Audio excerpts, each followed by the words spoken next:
Guys, welcome to Tommy Green TV, bringing you the latest in Arsenal footballing news and update. You landed on my channel, you know the drill. Like, share, comment. Most importantly, subscribe to my channel. Arsenal v Crystal Palace v Arsenal. 1-3. The young lads are doing it again. They're shining. They're lifting the environment. It was a good game. The first half we dominated. We took the game to them massively. The first half, massively. We literally took the game to them. In that first half, we showed passion, expression, and then for some reason in the second half, we dropped off. I don't understand why, but we dropped off in the second half.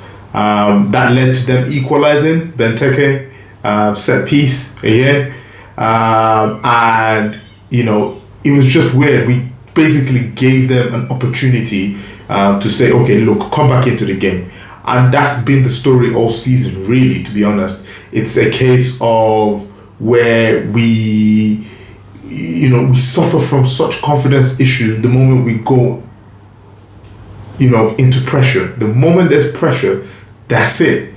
We are a different team. We look a different team. We play a different team. But when there's no pressures, when the shackle is off, my God, we look like Barcelona.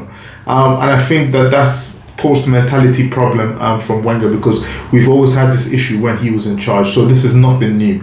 And the core of that group is still there. You still have your Bellerins, you still have your Aubameyangs, your Lacazettes, your Xhakas, your David Luiz. All these players were there when those mindsets were being created, and they're still here. So it's not surprising to see that. Look, until the 89th minute when Martinelli equalized. Brilliant goal from the young lad. I'm so happy for him because at the end of the day he deserves that goal. So happy that he scored. But up until that point, there was such a mental block. The senior players, your Aubameyang, your Partey, the players that own big money are just not producing. To me, Aubameyang looks out of sorts. We're going to make excuses for him. Oh, malaria, this, that, blah, blah, blah, blah, blah. But at the end of the day, he looks like a player that wants to leave. He looks like a player that doesn't want to be at the club. At the end of the day, he doesn't look like a captain.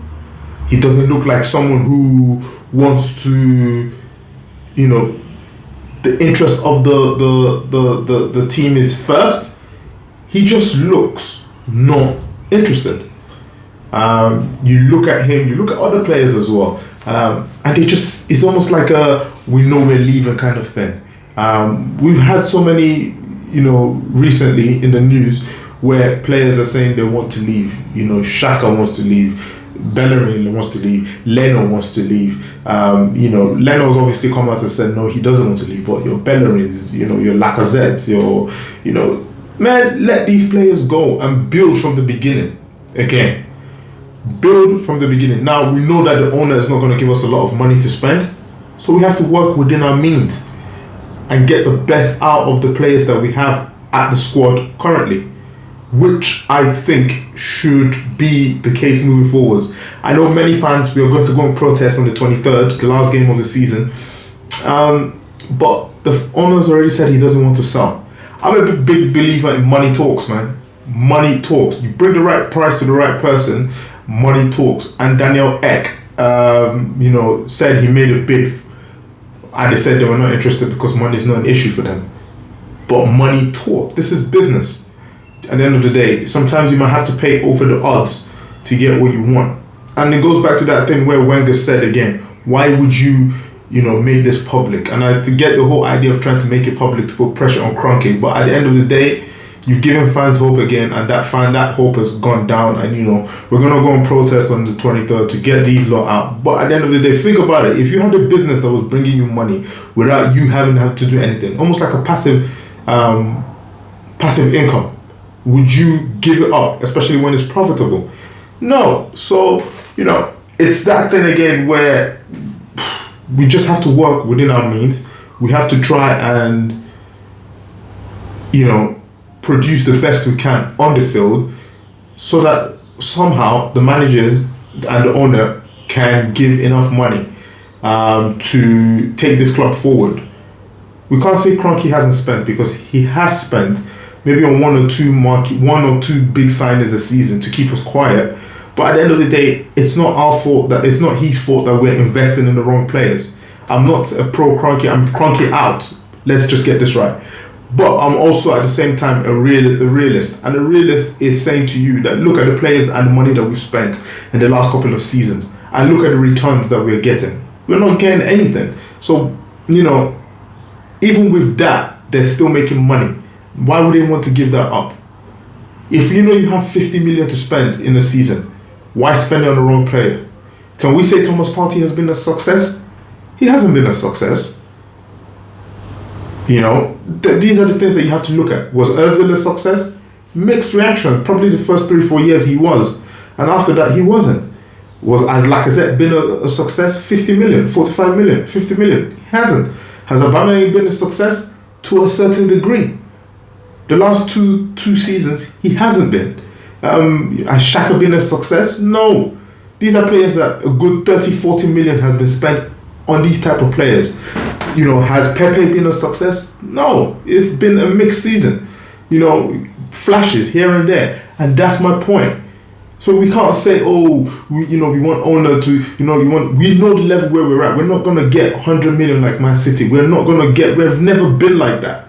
We're not going to be like that. So why are fans all of a sudden demanding that, okay, look, we're not going to be like that. We know the manager, we know the model that we follow in terms of self-sustaining. It's not going to happen. We need to translate results on the pitch. And once we do that, we then as fans have the leverage to, start saying we want this guy out because he's not invested. You can't continue to blame Kroenke for poor performances on the pitch. That's the manager's job. That's the director's job. And at the end of the day, they're not performing. Now, where we can blame him is not investing and obviously not being interested in this club. And, that's where the downfall is. But at the end of the day, on the pitch, are we doing what we're supposed to? No, we're not. At the end of the day, we've beaten Crystal Palace. It's given us hope to somehow, some way, get into Europa League. Will it be good for us to go into Europa League? I don't know if it's a good thing for us to be in the Europa League. Money-wise, it might be. But in terms of for the future, will it be? Probably not. It's going down to the wire on the last day. It's almost like Tottenham don't even want to be in the Europa League spot. That's why they're, doing what they're doing. But, Thursday, Sunday, is that really what we want?